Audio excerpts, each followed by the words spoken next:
Ayni kuz pallasi o'tlar orasidan yursangiz bormi? Kiyimlarga yopishib berib bezor qiladigan mana shu qo'y tikan saraton xastaligiga davo ekanligini bilarmidingiz? Siz tomonlarda bu o'tni nima deb atashadi? Izohlarda buni albatta yozib qoldiring. Bu biz uchun juda qiziq. Bu dorivor o'simlikning ilmiy nomi Hansium strumarium. Ruslarda Ostrovay oilasiga mansub durnishnik o'simligidir. Uning urug'i, tanasi va barglari qonni tozalaydi. Erkaklarda quvvat oshiradi. Tanadagi shishlarni qaytaradi.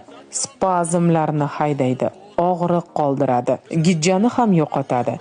Ginekologiyada zamburug' va bakterial florani yo'q qiladi. Nafas yo'llaridagi shamollash va gripp alomatlarini bartaraf etadi. Aytgancha bu dorivor giyoh qalqonsimon bez xastaliklarida ham koni foydadir. Yana kuchli antiseptik vosita hisoblanib, isitmani ham tushiradi. Yuqorida sizga aytganim saratonga qarshi kurashuvchanligi uning tarkibidagi alkaloidlar bilan bog'liq. Yana qo'y tikan efir moylari, glikozidlar, askorbin kislotasi, flavonoidlar, yog' kislotalari, fenol va saponinlarga juda boy. Yana bu o'tdan tabiiy bo'yoq ham olinar ekan. Ushbu dorivor giyoh haqida yanada ko'proq ma'lumotlar va retseptlarga ega bo'lishni istasangiz, lavhaning ikkinchi qismini albatta tomosha qiling. Videoga like bosib, obuna bo'lishni unutmang. Uni o'zingizga saqlab oling va yaqinlaringizga ham ulashib qo'ying. Zero siz sabab bu foydali ma'lumotlardan xabardor bo'lishsin.